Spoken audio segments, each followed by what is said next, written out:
समोरून जो गणपती येतोय ना तो गोड गणपती आहे, गोड गणपती। आता अखिल चंदनवाडी गणेशोत्सव मंडळाच्या गणपतीला गोड गणपती का म्हणतात ना ते आपल्याला कळेलच आता थोड्याच वेळात। त्यासाठी मित्रांनो तुम्ही कुठे जाऊ नका, हा व्हिडिओ अगदी शेवटपर्यंत बघत राहा।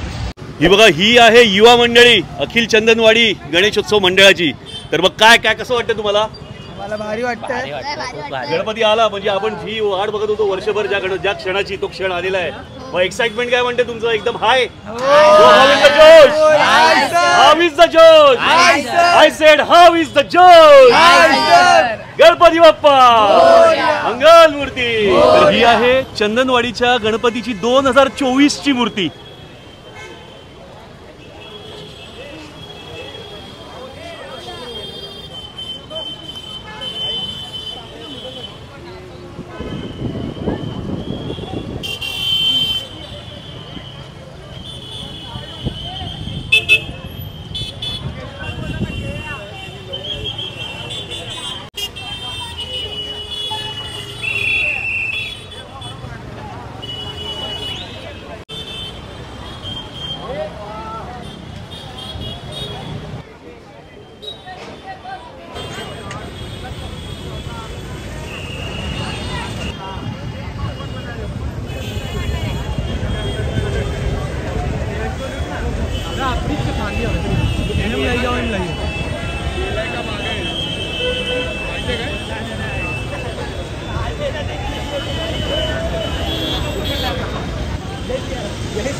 गोड गणपती ह्याच कारणाने म्हटलं जातं कारण की अनेक वर्षांपूर्वी एका भक्ताने त्याचा नवस केलेला गणपती बाप्पाकडे, आणि तो असा म्हटलेला की जर माझी ही इच्छा पूर्ण झाली तर तुझ्याकडे मी एक सर्टन किलो साखर तुझ्याकडे मी नवस म्हणून ते फेडण्यासाठी येईन।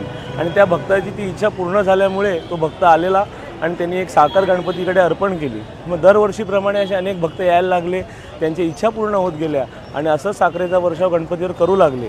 साखरेचा वर्षाव म्हणजे असं नाही की एखादा माणूस 50 किलो साखर आणून देतो, तर ती एक थोडीशी साखर गणपतीच्या पायावर वाहून नंतरची साखरेचं पूर्ण आम्ही ते व्यवस्थित पॅकिंग करून मंडळातले जेवढे सभासद आहेत, जेवढे रहिवासी आहेत आमच्या वाडीतले, ते सगळ्यांच्या घरी आम्ही ती घरपोच करतो। आणि अशा प्रकारे गोड गणपती हे नाव आमच्या गणेशोत्सव मंडळाला आमचं पडलं।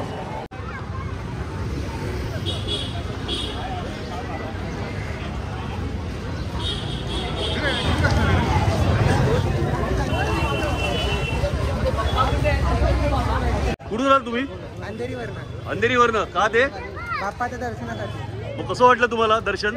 छान वाटलं। चंदनवाडीचा गणपती गोड गणपती म्हणतात याला।